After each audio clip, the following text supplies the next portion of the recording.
0, 1. Let's get started. Hello and welcome to Beyond Top 10 Tennis. My name is Dr Berge and I'm your host. If you're not familiar with my work or would like to learn more about it, head on over to AIMA International, the first tennis lab of its kind worldwide that is centered on delivering top 10 tennis rankings and is 100% backed by science.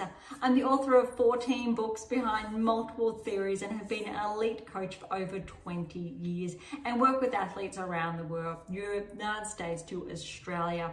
I'm also the world's leading authority in this space with my research, coupled with my extensive coaching background, being responsible for landmark findings to deliver the next generation of play.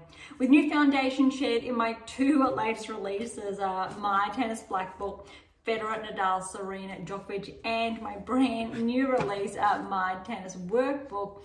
This season is like none other before. So as always, buckle in and enjoy the ride. Welcome to another special edition of Beyond Top 10 Tennis. If you've been with us for some time now, thank you so much. You know what we're all about. You know why or how these special editions have come about. If you are new, welcome. This is, I think, our third or fourth, maybe fifth special edition for the 2025 French Open. But as always, if you're not familiar with Beyond Top Tennis, please do get your hands on these two. All those other texts are in the background over there, although these ones are mostly, I think, original copies there. So over the years, we have had updated artwork for the covers. So if you do find them, or head on over to AIMA International or Amazon, irrespective, you might see them a little bit different, and that's just the updated cover style. But these two are absolutely brand new. This one actually already has been updated, ironically, but it still looks mostly the same. Let me know if you can see the difference there, but really important, these two, to get your hands on, to really keep pace with all those texts in the background. 13 in total. That 14th one is that fiction release that I did release, I think 3-4 seasons or years ago now. All right, I'm looking forward to today. I held off on sharing all of the insights for the round of 16 to let the quarterfinals unravel, because again, for those of you who have been following, if you haven't, quickly backtrack, tune into those earlier episodes, and then come back to today's episode. So then you can keep pace with this notebook. So we have been scribbling this down, and I have been sharing some key data points as well. And because of our previous episode, I did share the data, what it was pointing towards for round 16 and quarterfinals. So we did get ahead of ourselves there. So I thought, okay, I will wait to share that with you until round 16 and quarterfinals are done. So quarterfinals have literally just finished, which means I can share those new insights with you. So I'm looking forward to it. It was very hard, but a really quick recap for those who are not familiar. Round 16, it's really second week of a Grand Slam, but it's a really pivotal data point for anyone at that elite level. And there's so much we can tell from a player if they make that round of 16 threshold, if they're able to maintain that, if not, key correlations. The what is your game missing series? What is your game missing? What is your game missing now? What is your game missing to win? The second one there was actually the most in-demand book worldwide in that space when it was released. If you do not have your hands on that one, please do. But all three of them together, for example, show you that initial tracking. The 7 keys to optimize your life, another release, and then how to develop a top 10 tennis ranking, the power of the 8, the key, another one. There's another one in there as well. Take those data points to another level, so further, but all up, what it shares with you, how you can follow the same footprints in a manner of speaking. What I mean by that, round of 16 Grand Slam, key projections, but also with our key technical inferences. So there are players that will fall at the round of 16, why they're not able to achieve that again, or why they really fall at that quarterfinal stage, what their opponent has over them, etc. So there's a lot of moving pieces there. but what we can take snapshots of at this level from the round of 16 onwards at a Grand Slam.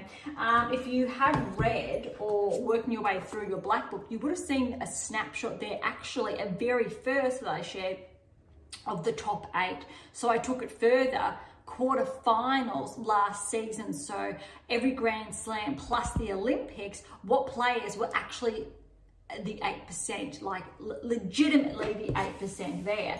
And not all of them, or all of them were inside the top 10, but maybe not as the rankings potentially insinuated at that time. But I don't want to get off topic. Round of 16, really important, but how as a player, if you're looking to become a professional tennis player, key trajectories there that you need to follow. If you're a top 20 player, what your game is actually missing to get closer towards the top 10 and cross that threshold. If you're a top 10 player looking to achieve that maiden Grand Slam, what you need to do to get there, if you have won Grand Slams already and you're looking to achieve replicated success, add to that tally. Also, what you need to do further to solidify in your game to do so. So a lot of markers have been crossed, if not all, but I'm hesitant to say all because this is an ongoing work in progress. Look, we've started, I think it's over 12 years now, 19 years all up. Or maybe actually this year, I think we're hitting on 20. We've been working towards that. But the research arm of AM International, 12 years I've been responsible for I guess, the lab there, the scientific findings, underpinnings of this, the coaching applications, player applications, developing those new benchmarks for the top 10 to progress, etc. And the likes of even Sinner, Swiatek, Osaka, Alcaraz, just some of those players and why. I haven't said Sabalenka because ironically she didn't actually correlate at the time when she was a top 10 player, but Sabalenka features in all of the books the same. Another player you'd say is Rune's top 10, but he wasn't correlating at the time. Badosa's also there. But a different story now, the last few seasons. And absolutely for Sabalenka, the last 3-4 seasons, yes, but this is going back a few seasons ago. And remember when Swiatek was actually peaking, Sabalenka, I'll say, wasn't peaking at a similar level at that time. Barty, for example, was. Osaka really was. Svitolina, how she's been able to find that level again. Djokovic is obviously, of course, I think ever-present. Zverev has been ever-present as well for the most part because he's been around for a long time. It's kind of between generations. Came around in the era of, I'll say, the big 3, big 4, depending how you want to look at it, big 5. I'll stick with big 3 or 4, including Serena, especially Black Book there, because obviously we go from Federer with 21st, then we've got 22, 24, no, 24, or heading towards 25 potentially, and I think I've actually mixed that up somewhere, but that's what we're looking at to be able to get there, and why round of 16 is a very, very pivotal marker. All right, that was enough. I think I could have gotten a little bit excited there, but thank you for bearing with me. We're going to, as always, dive into the WTA Tour first, followed by the ATP Tour. No rankings today. Rankings will be updated after the French Open, so less than a week now, but I'm already really looking forward to that. Why? Because we already know now with the semifinals set, players who are not making that benchmark. So really quickly, last year's semifinalists, how's this? How's this for a benchmark? Swiatek and Gauff made the semifinals last year, and Andreeva and Paolini. So we know the later two will lose some ranking points within reason, one more than another, but 50% of that, they're still in play. On the men's tour, it's actually very similar. The only two in that semi-final last season who will be again this season, Alcaraz and Sinner. Not to say other players were not around there or past that round of 16. It's just sharing from a rankings perspective those who have more points actually to lose at the higher level. And I think that's really important before we dive in to touch on Alcaraz. Obviously, he's looking at defending as well as Swiatek. If they do not defend those points, highly likely Zverev will bounce back to number 2, potentially. And Swiatek will actually regress further, still be inside the top 10, but I think I said around 7 or 8, but depending on other players. So we need to factor in how other players have gone, how they did last season, so the points they're adding, and those that are losing. So it's a little bit more complicated from that perspective, but without a doubt, if you're going to lose 2,000 points, so that's Alcaraz and Swiatek, potentially there is a big drop off, more so for Swiatek than Alcaraz, because there's quite a big gap, I think, on the men's tour. I'll quickly just take a peek. Yeah, so Fritz is the closest behind at 4, and there's literally a 4,000 points. So the top 3 are very, very steady. A little bit different though for the women's tour, because Swiatek's been bumped back, just very almost similar rankings to 4. Palin is literally ahead by about 40 points prior, obviously, to the French. So we're looking at the most recent rankings when they were updated at the beginning of the French. Andreeva's following, so she will actually drop off points, ironically. But other players, not so much. Like Keys, I think, and Zheng, they're actually going to add points, which means Navarro will drop, so will Badosa. But also, I'm not too sure how Badosa tracked last season, but I know Navarro did progress further, which means potentially there's a lot on the line for Swiatek, because that will drop her points down to around 10 in the world, potentially. If there are no big losses here. Palini probably will go back to that 6 or 7 potentially. So it's really going to be quite interesting, but I have to be so clear here.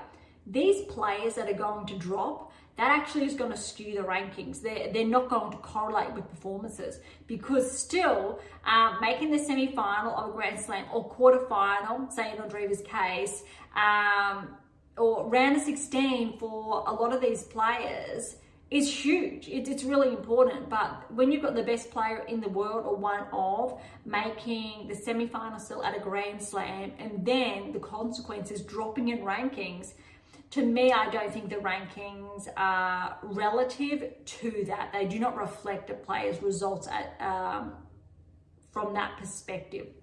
I don't think players should be penalised. Not being able to defend, there shouldn't be that substantial of drop, but it is what it is. So, but that's something to take into consideration, that the rankings on the WTA Tour will be skewed, and they will not be true per performances, especially coming into Wimbledon. So that's another discussion we can have in a few weeks' time. But that's very, very important to notice, that the rankings are not going to reflect necessarily the actual best players in the world per performance. The ATP Tour is a little bit lucky, because there won't be much of a change there. Sure, Alcaraz will potentially drop back to 3, Zverev up to 2. All 3 are playing exceptionally. Obviously, Sinner's 1 there. Even though Fritz will drop potentially, Dopa, there may be a few differences there. Djokovic may actually climb slightly up there. He could actually go even further. But it's going to be quite interesting, obviously, with Musetti as well. But the likes of Rudd could be bumped out of the top 10 again. De Minaur looks like it'll be bumped out. Rune potentially, but Paul may join the top 10 again. And Shelton is actually in a position to potentially join the top 10 after the French Open, potentially, should those earlier players I mentioned drop out. All has to do with the changes in rankings again. So there's a bit of a shuffle. It's not just to do with the players who have been performing well, so they're adding points. Some players are going to achieve the same result as last season or worse, but because people ranked or players ranked ahead of them did not perform, they'll get bumped up. So it's not necessarily a true reflection of performances, say, over the past few weeks, but obviously it is compared to this time last season, a snapshot from this time last season to this time this season. Another player who will undoubtedly bump up closer towards the top 10 is Tiafoe, though I don't think he's actually within reach of the top 10, but I'm not going to be surprised if we see Tiafoe at 11 or 12. That's a very big maybe. That's mostly, I think, just a bit of rankings on both tours. All right, round of 16, here we go. I'm excited. I hope you're excited too. We did obviously have these penned down, so let's go through them. Sabalenka and Anisimova. I think this was actually a pretty good match. I thought maybe if Anisimova brought the same level she brought against Torsen, she probably or potentially could have pushed Sabalenka 2-3. But Sabalenka, she's just been really steady all tournament. We have not seen her, I don't believe, lose a set, been really consistent, really solid off the ground. We're not seeing too many unforced errors, really clean. And a very, very big thing I will add is from emotional regulations. So from that perspective, very, very good that we're seeing Sabalenka relatively calmer under pressure, and I really like her attitude. So much so, I think she's quite dangerous on the clay in a very good way. Scoreline there, 7-5, 6-3. Was pushed, so Anisimova definitely did push her. So well done to Anisimova as well, making that benchmark of the round of 16. Sabalenka, of course, a little bit too good. Next, we've got Zheng and Samsonova. This really didn't disappoint. It was looking at, it was going to go to 3. Zheng was favoured to get through. We're really seeing her find her form again since we haven't really seen that so far this season. Yes, the last couple of weeks we've been seeing that from her. But again, I've touched on, of course, she wasn't able to make the finals in Australia again, but since she didn't have that many points to defend between, say, Australia and now, she's been able to maintain her ranking inside the top 10, fortunately, and now she gets to build on that, which is really good. But she does have a lot of points to defend in the later half of the season because she really finished last season very, very strongly. Samsonova, she actually didn't disappoint either. I was very impressed. Again, a good benchmark for the round of 16. Look, Zheng got the first set in the tiebreaker, 7-5. Samsonova stole that second set, ran away with it, 1-6 there. And Zheng, she did get the edge in that third, 6-3. Paolini and Svitolina, I tell you what, this was a little bit heartbreaking. It was reminiscent of the Australian Open this year. I do remember watching it from beginning to end, and the same this year. It was brutal. It was tough. I was rooting for both of these players. On paper, both of these players were actually very solid. Paolini even more so, especially coming off her win in Rome. It was very, very tough. 6-4 to Paolini in that first set. Second set tiebreak was absolutely brutal. Svitolina snatched that tiebreak 8-6. That's how close it was, 8-6. But you know Svitolina, she is going to chase down every single point till... And I think that third set doesn't really showcase how close the match was. But again, it was actually a similar scoreline, I believe, in Australian Open this year, 6-1 to Svitolina. Without a doubt, that does not reflect how competitive this match was, how well Paolini played as well. But Svitolina really did have the edge. And I think by the end of that match, third set, Paolini, she was a little bit defeated, or deflated is probably the better word, and wasn't playing her best tennis. And Svitolina just kept pushing to get home. And that was huge. It's great to see Svitolina back at this level. I think a lot of people forget that Svitolina was inside the top 10 in the era where Serena was number one or inside the top 10, winning her slams, Svitolina was always showing up in the later end of the slams, or that round of 16 benchmark, for example. Paolini, of course, we can say new generation, even though they're, I believe, around the similar age. Paolini, obviously, we know started to really peak last season, which is a really good reminder that every player peaks at different times. We can talk about Gauff, Andreeva peaking in their teens, even Swiatek, Sabalenka, I'll say peaking around that mid-20s, so 25 onwards, really started to cause that trouble, 27 now. But each player is actually quite different, and there are rulers around the why there. So it's just a little bit of a fun fact there. Similar with Alcaraz Sinner, I think it was like a 1-2 year lag, for example. All right, so that is Svitolina through to the quarterfinals, and that's tough for Paolini considering she was a finalist last year. Right, next one we had Swiatek and Rybakina, round of 16. This was incredibly hard to watch. Rybakina played the best tennis of her life, or the best tennis I have seen her play potentially since she won the Wimbledon Championships. She played absolutely phenomenal. It was just impressive, but it was also heartbreaking if you were going for Swiatek, seeing her blown off the court. Well done to Rybakina, 6-1 against the defending champion. Swiatek regrouped, second set, took a few deep breaths, came back. Just this set was very, very close though. Swiatek took it 6-3, but I feel like it was a lot closer than that scoreline actually suggests. Similar to that second set, it was neck and neck. In that third set, 7-5 to Swiatek, but really it was an incredibly close match. Well done to Rybakina, that was huge. Well done to Swiatek, which reminded me Australian Open this year, semi-finals, Madison Keys, third set tiebreak, she took over Swiatek. I think it was 10-8, something like that, in the third set. And I feel like this would have been brutal for Swiatek to be almost in a very similar position. Sure, it wasn't a tiebreak, but it was so tight, so close, and she just scraped through. So that was actually really interesting to watch. All right, next we had Andreeva and Kasatkina.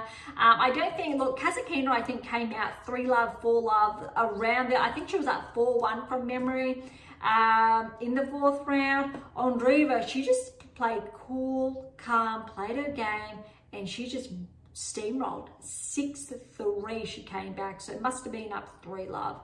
And then Andreeva got that momentum there. It was very impressive.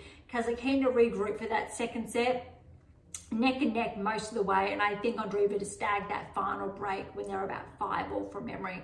So that was 3-5. And then we had Boisson and Pegula, and I think this is a huge story. Look, I'm relating, and I'm sure if you are an Aussie watching the Australian Open, if there's an Aussie playing, especially in those later rounds, you're going to get excited. If you're in the UK and you have a Brit like Andy Murray or now Jack Draper, for example, in the later rounds, you're going to go a little bit wild. US Open crowd, and you've got the likes of a Serena there when she was playing, or a Tiafoe, or a Fritz finalist last season. You are also going to get a little bit rowdy, because there's nothing like having a local player at that home slam. And I tell you what, the French crowd, I believe, really pushed Boisson over the line here. It was tough, incredibly tough, I think, for Pegula. Look, Pegula played some good tennis, not her best tennis. She was really consistent, but I'm going to actually say that Boisson, she just stayed steady, played her game, stayed steady, and I don't think Pegula took the advantage in just those little circumstances where she could have. Really small, because Boisson just played incredible tennis. Pegula, yes, she's the third seed, third player in the world. Arguably, if we put her performances, we would actually put Swiatek there and just put, I think, Pegula back to 4, Paolini stayed at 5, for example, or switching around, especially clay court season. But coming obviously into the French, third seed Pegula, she's done a hell of a job making the round of 16, more so because I don't believe Pegula played the French Open last season. This is actually a really good performance. So keep that in mind. This is actually going to add to Pegula's ranking, this result, which is again going to make it very hard for other players, again with that, you know, adding to minusing depending on where they fall and so how the rankings will look this time next week. So Boisson, 3-6. 6-4, 6-4. That is absolutely a fairy tale story, considering Boisson took out Jackie Mo earlier, or in the third round, in 3 incredibly tight sets.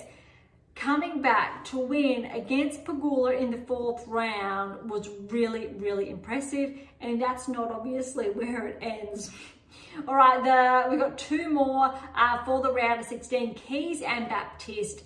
I was really looking forward to this. I don't think Baptiste played the same level she played against Blaise Meniere when she really just came out and played some solid tennis. Keys just took advantage of that. She just played her game strong. I'm not going to say Keys lifted her level. She just played, I will say, the way Keys plays.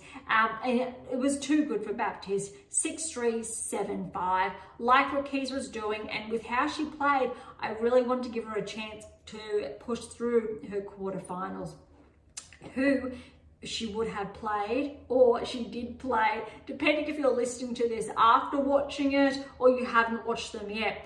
All right, but the last round of 16, so before I get there, is Gauff and Alexandrova. This one I'm going to say was a little bit lackluster, purely because Gauff just played some solid tennis. Alexandrova, it took her a while to warm up. Gauff, she just dished out that bagel in the first set, 6-love. Alexandra just wasn't able to get in, wasn't able to find her groove, no rhythm there, and Coco did not let up. Second set was a little bit more close. So it was neck and neck, and I think Coco got that break late in the when it was around 5-all as well, and she, I believe from memory, served that out. Again, I've watched a lot of tennis, so I may be incorrect, so I do apologize if it was a one or the other. So 6-love, 7-5 to Gauff, and she just played good. Probably not, I didn't see Gauff lift her level, but in all fairness, I don't think she was pushed to do so, but she was able to play that level Alexandrova delivered and then just up the ante slightly. Similar, I'll say, to Keys' match as well. And that's why watching both of these round of 16 matches, it was more of a question of who's going to lift their game more, and or who's going to be, is going to be forced off the court more, who's going to have a higher amount of unforced errors, for example, which brings us to the quarterfinals. All right, I will start at the top.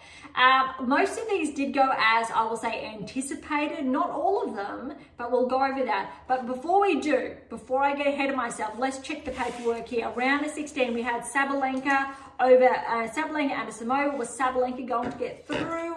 Yes, we had that through. Sampson over Zheng. We had Zheng. Yes. Paolini, Svitolina. We had Paolini, but that's incorrect because Svitolina, she caused that upset there. Rybakina, Swiatek, yes, we had Swiatek to get through. Andreeva, Kazatkina, we had Andreeva to get through, yes. Pegula, Boisson, no, Boisson did get through. We had Pegula there. That was a good upset. Keys, Baptiste, yes, we had Keys. Alexandrova, Gauff, we had Gauff there. We do have some semi-final notes there, but I will hold off, so we'll wait until we go through them now. Well, the potential lineups. So when we're looking at the quarterfinals, so I don't want to get ahead of ourselves just yet. Quarterfinals, though, it was, I will say, interesting in one word. Purely because Sabalenka, she lifted her game against Zheng. Zheng got a win, and I believe it was her first win over Sabalenka, literally, I think, 2-3 weeks ago now. And I really thought maybe this was going to push to 3. Maybe Zheng was going to cause a little bit of an upset there. But look, first set didn't disappoint. It went all the way to a tie break, and Sabalenka, She got the early breaks, 7-3, she closed that out. And I tell you what, Sabalenka, she just played steady. I don't think Zheng did actually bring her best tennis. That said, all credit to Sabalenka, I feel, not allowing Zheng to really find her groove, and I think that was really important. So well done to Sabalenka getting through to the semi-finals. Keep in mind, last year Sabalenka made the quarterfinals and fell to Andreeva. So Sabalenka making it to the semi-finals this season, she's actually adding points. All right, next quarterfinals, Swiatek and Svitolina. This was a little bit nail-biting, a little bit. Look, first set scoreline does not give a true depiction of how hard this match actually was, because I do believe, as far as time's concerned, both sets went for similar times. I think for roughly that 50 to 60 minute mark they both did actually go for. Swiatek 6-1 first set, so I want to be clear about that, because that scoreline is by no means indicative of how close that match actually was. Second set though, scoreline is indicative of how close it was. These two were neck and neck. It almost looked like Swiatek was going to get, Svitolina was going to get that second set. Swiatek held steady, and I feel like she really was pushed in that second set. Got it 7-5, and I really think that match with Rybakina that she did get in that third set helped Swiatek mentally close out in 2, opposed to, say, being pushed to 3. And potentially, who knows what would have happened, because Svitolina, I feel like, was really just finding that groove that got her all the way to the quarterfinals. Noteworthy, Svitolina making it to the quarterfinals will ratchet up those points. Potentially, we may see Svitolina on the cusp of the top 10. I don't think quite, but it'll be really interesting to see what the rankings do, whether she's around that 11 or 12 mark, or if players do regress outside the top 10, what that actually looks like. All right, and last 2 quarterfinals, Andreeva and Boisson. Believe it or not, I just finished watching this match very early this morning. Oh my goodness, potentially I saw a 3-setter there, or it would have been a whitewash by Andreeva. I don't think anyone really anticipated this, but I really want to be clear / really fair about this. First set, neck and neck. Oh my goodness, it was a tie break. Well done, Boisson, pushing a top 10 player, the 6th seed in the world, to a tie-break after defeating the 3rd seed, one of the other best players in the world, to make the quarterfinals. Boisson, she was not done, was not tired, was still playing her game, got that first set tie-break, 8-6. That was so close. They were trading off point to point to point, and I think Boisson saved some set points from Andreeva. Andreeva saved set points from Boisson, vice versa. Then Boisson finally closed that out. Second set was also neck and neck. I'll cut to the chase. 6-3 for Boisson. That was huge, incredibly impressive, but in all fairness, the crowd was very rowdy in those last couple of games. It was a bit disheartening. Andreeva got a warning for hitting a ball into the stands. Understandable. However, a little bit hypocritic, considering Musetti, during one of his, I think it was his round of 16 match, kicked a ball, got the umpire in the chest, and was not given a warning whatsoever. So that was actually really sad to see. Definitely, I'm going to say what it is, that's definitely sexism on the table there. Little bit of prejudice, I think, with, of course, Andreeva deserved that point penalty. Musetti, the warning. Musetti, without a doubt, deserved a point taken off, because he physically, with the ball, unintentionally, because it was just accidentally kicked. Well, no, not accidentally, intentionally kicked, but I'm sure he didn't actually mean to kick an actual, the ball towards a person, although there was no warning or penalty. So it's not consistent. that is something seriously I think WTA ATP needs to look at, and all Grand Slams, umpires, etc. be trained in to make sure it's all across the board. All right, but coming back to this last set, last couple of games, it really was or you could see the crowd making a lot of noise when Andreeva was serving, in between serves, when she was throwing up the ball. I really feel like the umpire maybe could have done more to just quiet that. So Boisson had the edge there, blocked that out. Of course, yes, Andreeva could have blocked that out. But let's remember, Andreeva's only 18 years of age, so that's a lot to take on a crowd. I don't know how many people's seats Philippe Chatrier, is it 10,000, 20,000, 5,000, 25? I'm not too sure, but it's a lot of people either way, whichever number that is. But it was really rough because you had to remember you had a local favourite there, also against, yes, one of the best players in the world, but also a player who's still only 18 years of age, still learning to handle the pressures of the tours. And I think it was understandably to see a bit of frustration from Mira out there. Also understandably that she was upset. Granted that she had a lot of people against her. Really tough, I think, in that type of situation. But I don't want to take anything away from Boisson because, oh my goodness, did she just hold steady and get through? But remember, I did share earlier this week in our prior special edition episode that there is always a very, very big upset and always an outlier. Always, or typically always, a player who is not expected, whether it is a player ranked outside the top 10 or outside the top 100. Boisson's in the 300 somewhere. Obviously won't be for too much longer. But even more so that she did get actually a wild card, which I think makes it even more exciting. All right, the last of the quarterfinals was Gauff and Keys. Again, look, this one didn't disappoint because it did push to 3. However, we did see Gauff really run it home in the third, and I think Keys' level just dropped off slightly. But look, Keys got that first set tiebreaker, which was really pivotal, I think. Took it home 8-6. It was really, really close.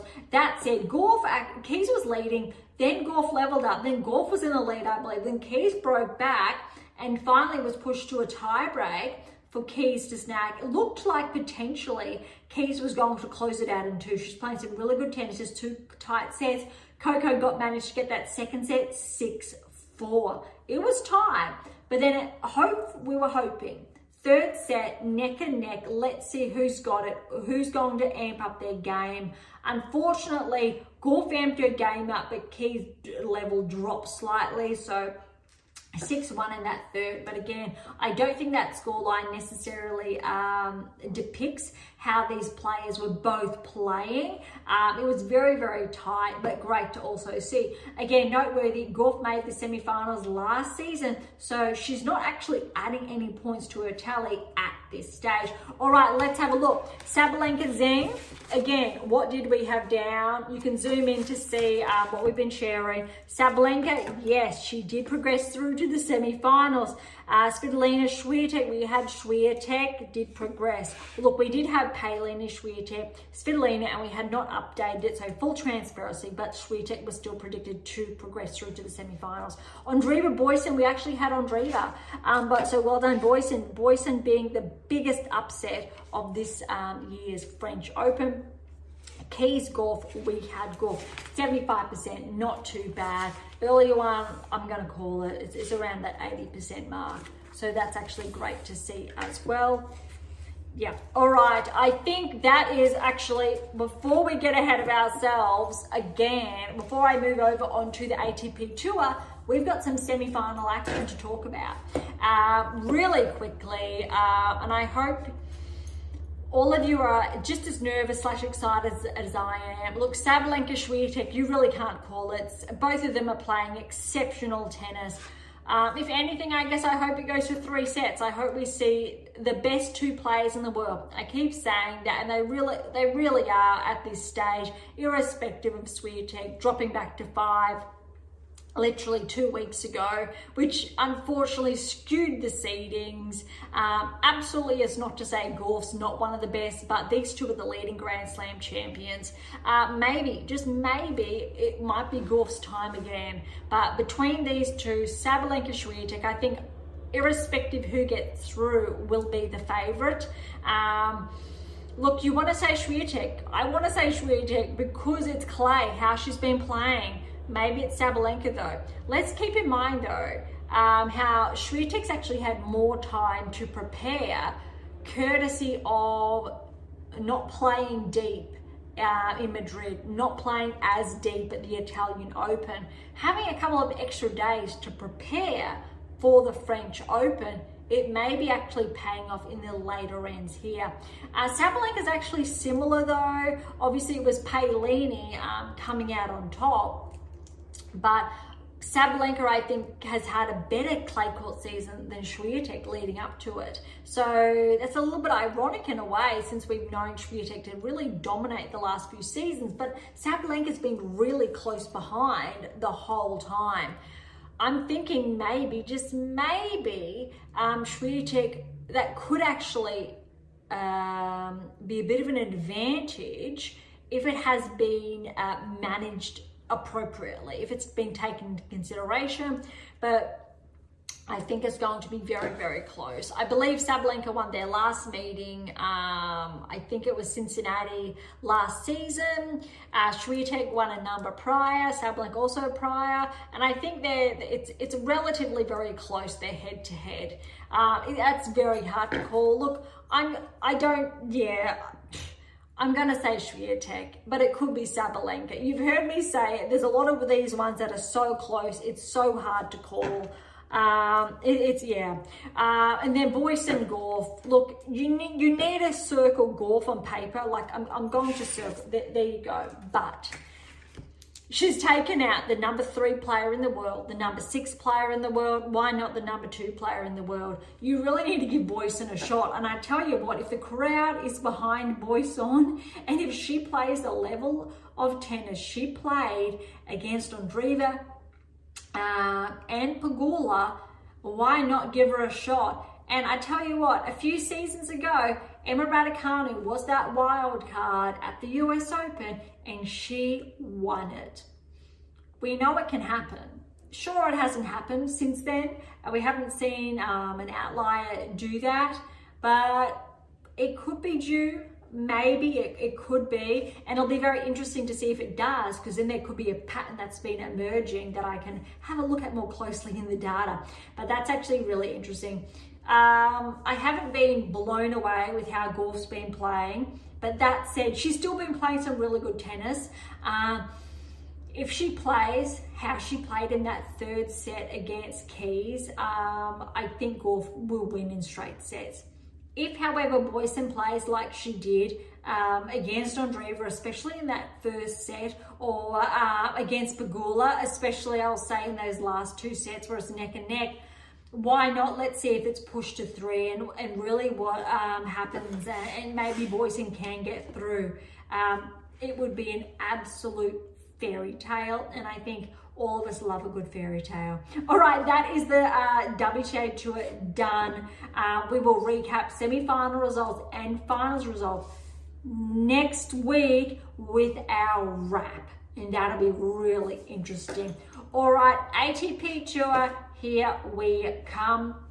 Let's go through all the round of 16 results before we have a look at what's been penned down here. Bublik and, no, I'm going to start with Sinner. Not Bublik Draper, let's start with Sinner Rublev. Look, Sinner Rublev potentially thought this could have gone maybe Rublev had a chance to take a set off Sinner. Absolutely was not going to be the case. Maybe it was really close actually in that 3rd set. Closest I think anyone has gotten to taking a set off Sinner so far this French Open, 6-1, 6-3, 6-4. What I really want to highlight here, and what's really underrated, and I actually wrote a lot about it in my Tennis Black Book. So again, if you haven't read it, please do. Periodization, and what I mean by that is really carefully planning your off time, your recovery. what's needed, and players typically don't do enough of that. Two perfect examples is Djokovic. Djokovic right now is peaking. He peaked in Geneva, won that 100th title, but all season, not so much. Yes, he made, I want to say the semi-finals in Australia, had to withdraw with that match against Zverev. Could have been quarters, I'll say semis. It was really, really close. Ever since then, we haven't really seen Djokovic peak. He's still been playing, but we've seen some not so typical early exits. And similar thing happened last season, but he peaked in time for the Olympics, got that gold. Hopefully you're seeing a pattern here where you drop that, you don't drop a level, but you just maintain a steady baseline. You don't overexert yourself. And then you go, okay, let's plan this peak. And when you plan it explicitly clear for a specific event, so Grand Slams as primarily number one, you're peaking. And Djokovic has done that very cleverly over the years. Similar to Federer, similar with Nadal, similar with Serena. That's why they didn't play all week of every tournament week of the calendar of the year or of the season. So they didn't play back to back to back to back consistently throughout their careers. They were able to take or choose their calendar to allow them to pick when they were going to peak. Every player should do that when they have the ability to do so, because I understand not all have that at this stage. Sinner, this is very ironic. He had that ban, that 3-month ban, so he couldn't play, which essentially meant Sinner was forced into an off season, a period that for 3 months he could explicitly work on his game and bring it up another level. And that is what he's done. We're seeing Sinner's level from Australia here, but I'm going to say up a notch further. No one's taken a set of him. He is absolutely zoned in because he's had an extra 12 weeks to really focus on his game. And it's almost laughable that imagine if every player had an off season that was 3 months, which both tours really should have, that they could really fine tune their game, take the amount of time they needed to rest, their muscles to recover, any necessarily rehab to prep for the following season, get in really good shape, then hit the ground running. Sinner, he's hit the ground running, and we've seen Djokovic do that when he's taken time as well. So they're just the two examples of the players, especially in the round of 16. Well done, Sinner, pushing through to the quarters. All right, Bublik and Draper. This one is going to be the biggest upset, I will say, of the round of 16. But like the WTA Tour, Bublik really was the anomaly. We weren't really expecting, I think, Bublik to make it through to the round of 16. So in doing so, especially not being seeded, was really impressive. But there are other ones there. So Bublik's not alone here. He did, however, and he is alone in getting a win over a top 10 player in the round of 16 of the French Open and making it through to the quarterfinals. He is the only player of the anomalies to push through. 5-7, 6-3, 6-2, 6-4. Did Draper play his best tennis? No. Did Bublik drop shot Draper? I lost count how many times, a silly number, and Draper unfortunately wasn't prepped in reading when Bublik was going to drop, so it really did catch him off guard a lot of the time. And Bublik essentially used it as his superpower, and it got him a lot of points, and it was actually really impressive to see. All right, Zverev and Griekenspor. Griekenspor, another anomaly, not seeded, although he has been performing quite well this season. I believe he's just ranked inside the top 40. But Zverev, look, 6-4 first set is actually quite tight. You could see something wasn't quite right in that second set, and unfortunately Griekenspor did retire. Not too sure what it was, but look, it actually had all the good signs to maybe go into a 4, maybe even a 5, because Griekenspor really held Zverev. It was neck and neck, and I do believe Griekenspor actually got a win over Zverev recently, or their last meeting. So that could have actually been quite dangerous, but well done to Zverev pushing through. Keep that in mind when he would have had fresher legs going into the quarterfinals. in contrast to Djokovic. Djokovic and Norrie was the other fourth round encounter. Again, Norrie really wasn't anticipated. That's 3 players already I've mentioned. 3 players, and there's 4 in total that made the round of 16. So 25% of players who made the round of 16 were not expected to do so, were not seeded, in contrast to the women. And that just goes to show you the drop off in the seeds, or especially the top 16 seeds, and how many players fell earlier and were not able to really essentially make that threshold that most, if not every top 10 player really should be making. Djokovic, Norrie, look, Djokovic was just too good. There's no other way to say. Just played some clean tennis. I didn't really see Djokovic say lift the bar. Just played his style. 2, 3, and 2. But well done, Norrie. I really think Norrie gave it a good go, especially in that second set. Too good, Djokovic, however. All right, we've got 2 more. No, we've got a few more. We're halfway through. Musetti and Rune. Look, this almost could have gone to 5, but Musetti really, I'm going to say, raised his game in the 4th set. Look, first set, 7-5 Musetti. It was neck and neck, these two. Second set, Rune actually got an early break and was able to hold that 6-3. Musetti, it was the opposite there. Held, got an early break, 6-3 to Musetti. And then you really could see, I think, the distinction between their levels of play, why Musetti's really on a current performance peak, currently surging, and why Rune's really, I think, his baseline is very solid, top 10 solid, but what's stopping him from progressing, say, further than, say, at round 16 at this year's Grand Slam? Musetti with the win, 7-5, 3-6, 6-3, 6-2.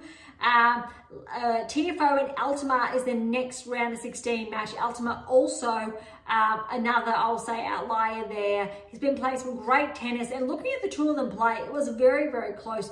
Tiafoe did get through in 3, but I think he was very lucky to get through in straight sets. 6-3, 6-4, 7-6, 7-4, that tiebreak was. Keeping in mind, it was very close. Tiafoe played some really good tennis, but maybe not his best. Altmaier, I think, really did push, especially in that 3rd set tiebreak. Then that was 7-4. Very, very close. It would have been interesting if it did actually go to 4, but that was, I think, some of the best tennis I've seen Tiafoe play this season on the clay, nonetheless. All right, Paul and Popyrin. I think Alexei, especially with his earlier matches or those 2 brutal tie breaks against Borges, he really wasn't, I will say, up to par, or you could see the difference in the levels between 25th seed and the 12th seed in Paul. Paul, I'm not going to say he lifted his level, just played some really good tennis. Popyrin, it was just the difference between their current levels, or their current baselines. 3, 3, and 3 to Paul. It's a really good performance there. Alcaraz and Shelton then. This was actually really interesting. We've got 4 sets here. That first set went to a tiebreak. 10-8 to Alcaraz. I believe both of them had set points on different occasions, and Shelton just missed out on that. Alcaraz went 2 sets up to love, got that second set 6-3, just that one early break. Shelton then got the early break in the 3rd, held it 4-6, very tight then in that 4th set, 6-4 to Alcaraz. I love that it was so close. That really showed me that Shelton, I think, he's really on the cusp of becoming a barrier breaker this season. I don't think it actually was anticipated. I think he could have been in here. Look, Musetti was and Paul was. Shelton could have been a maybe there. I know Phil's is a maybe. Not obviously after this French Open. We'll see how his recovery, etc. with Wimbledon. But Shelton, I think, we actually should see him inside the top 10 this season. If not after the French Open, it'll be interesting because Alex will lose points, so will Rudd. And that really may open up just enough places to push Shelton inside the top 10, maybe Paul again as well. It'll be interesting what the rankings do have to say next week. Again, I'm going off the losses and the additions of those points, but I'm not too sure by how much, so I can only gauge maybes at this stage. All right, that is all the round of 16 results. Let's head on over to the quarterfinals, but let's tick off the round of 16. Sinner Rublev, we did have Sinner. Bublik Draper, we had Draper, so it was Bublik that did get through. Zverev Greekensport, we had Zverev there. Nori Djokovic, we had Djokovic. Musetti and Rune, we had Musetti, yes. Tiafoe Altima, we had Tiafoe. Popper and Paul, we had Paul. And Shelton Alcaraz, we did have Alcaraz. Not too bad. Very similar, I think, for the WTA Tour, with the only one the anomaly there was Boisson getting through to the quarters. Here, the anomaly here was Bublik. All of the other players were as projected there. WTA, ATP. And so our quarterfinal lineup, Sinner, Bublik, Zverev, Djokovic, Musetti, Tiafoe, Paul, Alcaraz. All right, let's have a look how they all went. Sinner, Bublik. Look, I think mostly this match went as anticipated. However, a big however is the second set. Second set actually was the tightest, I think, match Sinner has had all French Open. I'm just going back to the first round. No, Sinner was actually pushed in the first round. Rintinek actually took the most games off Sinner all tournament, it looks like. That's actually really interesting. Bublik, though, 6-1, 7-5, 6-love. So almost in that second set, we saw how Bublik was able to keep that pace. I'm going to say Sinner's level did drop. Then he obviously got that break. Then he just ran it home. He's just been playing some super clean tennis. Sinner's absolutely favourite, but it's not going to be easy. How's this? Djokovic and Zverev, I did get up very early to watch this match. Zverev did get the first set, so that was 4-6. So you know what that means. Djokovic, he just played Djokovic tennis. Zverev's level was, he just wasn't able to keep pace. 6-3, 6-2, 6-4. Look, even though Zverev was picked to progress through, what I really saw here from Zverev was what we've been seeing the last, say, 3 months. So recall other episodes where I've been sharing Zverev's been falling earlier than anticipated. In a lot of events, Zverev had an opportunity to literally almost become the #1 player in the world, to add so many more points to his ranking, but he was not capitalizing.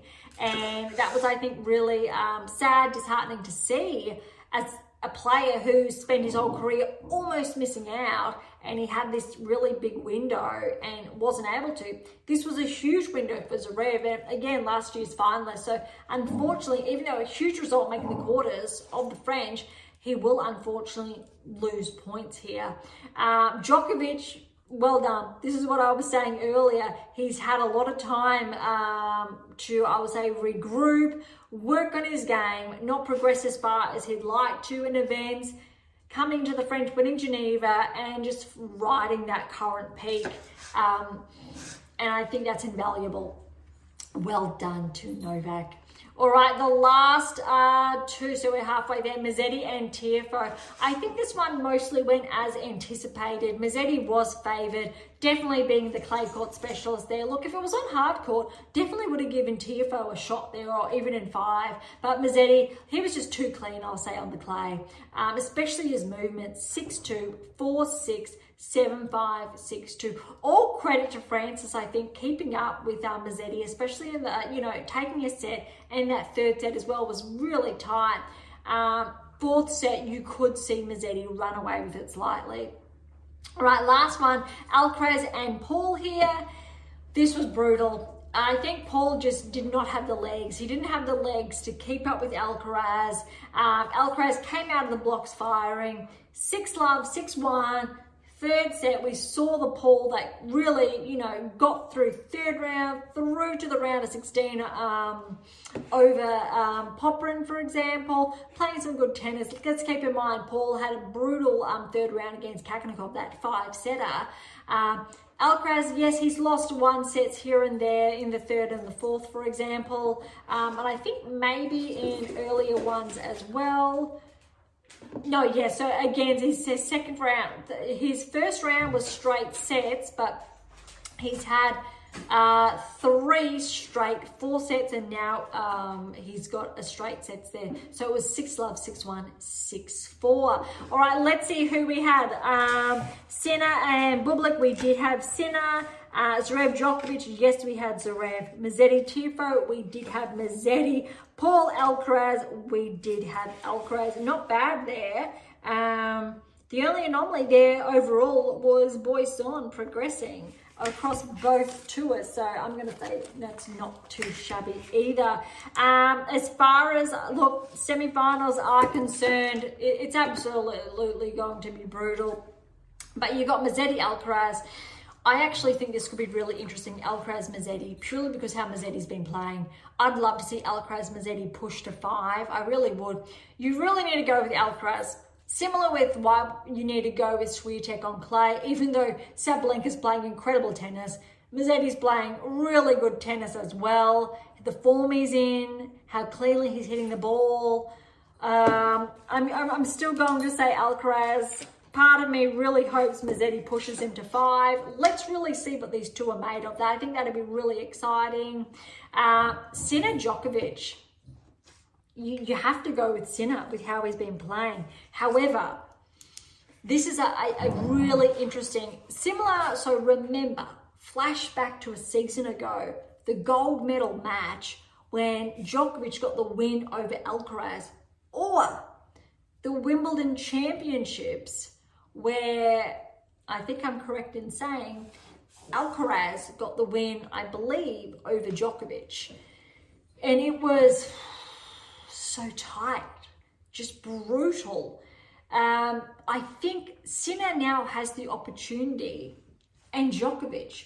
Let's see, can Djokovic do the same? Can Djokovic get the win over Sinner? Or can Sinner get the win over Djokovic with how close Alcaraz and Djokovic have been respectively in those matches? We haven't really seen Sinner and Djokovic at that level recently that I can recall anyway in the last 12 months, like the Alcaraz-Djokovic matches we've seen.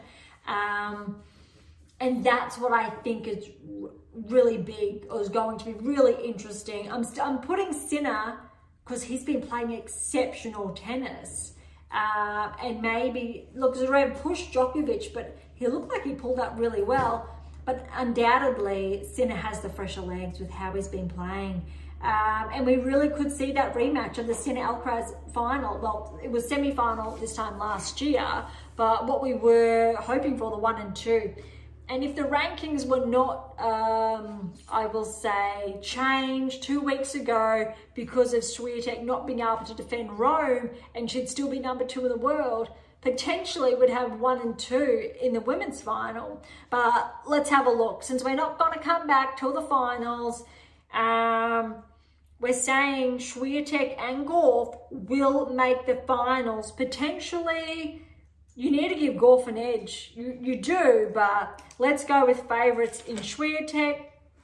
Let's say Alcaraz and Sinner make the finals. I'm actually going with Sinner with how well Sinner's been playing. It's ridiculous in a really good way. So clean, but both matches have the potential. Well, the Sinner Alcaraz has the potential to go to 5 if that's how it does turn out. Oh my goodness. And also the Swiatek Gauff, look, it could be Sabalenka. It's really, really tough. Look, Boisson could get through. It's just Boisson, Gauff, Swiatek, Sabalenka. It's really, I mean, that's big. And again, Sinner and Djokovic, just huge. Musetti, Alcaraz. So I'm going to go with the current, I will say, well, on the men's side, the two informed best players in the world, obviously 1 and 2. Women's a little bit different. Look, Sabalenka, Swiatek, we could see 1 and 2 in the world. Sabalenka, Gauff be playing, or obviously Swiatek, Gauff. Boisson could be the anomaly there. You don't know. I also think it could be really interesting that Swiatek's typically won a lot of her finals against not, I will say, the higher seeded player when she's won the French. And it would be really interesting to see Swiatek and Boisson in the final. Sabalenka makes a final. Look, she made the final in Australia and she's definitely informed this season. It is so hard to call, and I think that's what makes it quite exciting, seeing 50%. No, it's more than that. We've got Sabalenka, Swiatek, Gauff. We have 75% of the women's top 4 players in the world, I'm going to say. Yes, Swiatek is 5, but that's 3. That's 3 of the possible 4 best players there. And interestingly here, Musetti is the anomaly, I suppose, even though he's number 8 in the world. Sinner, Alcaraz, Djokovic are arguably the 3 best players in the world. Even though Zverev's there, Djokovic, with just how he plays, you can't discount him. And Musetti, or it could be a new generation plus Djokovic, always obviously the ever-present.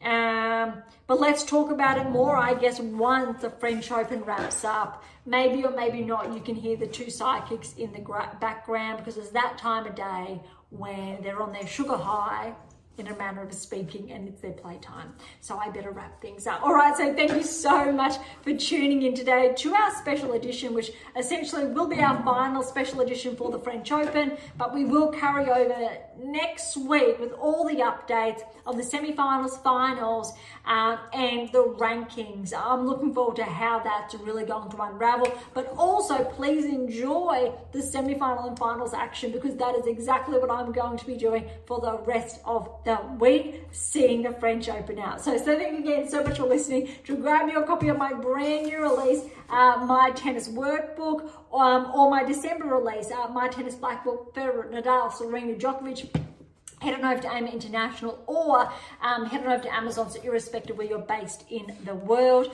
If any comments or questions, head to AMA or Topic Thread, or leave comments directly on YouTube or Spotify. To interact with Beyond Top 10 Tennis, catch up on our blogs, or to sign up on my newsletter. All links are in the episode notes, as well as how to access Pink Octopus books to Sproof. And if you enjoyed today's episode, please subscribe, like, share, and do all of the above. Beyond Top 10 Tennis is for you, and it's built for you, so please consider sharing us near and far. It's been a big episode today, and if you're serious about heading towards the top 10, as always, and if you want to know what your game's missing to secure that maiden Grand Slam or more, don't be shy. Please do come and say hi. On that note, thank you so much for listening. I'm so incredibly grateful. I'm your host, Dr. Berge, and this is Beyond Top 10 Tennis.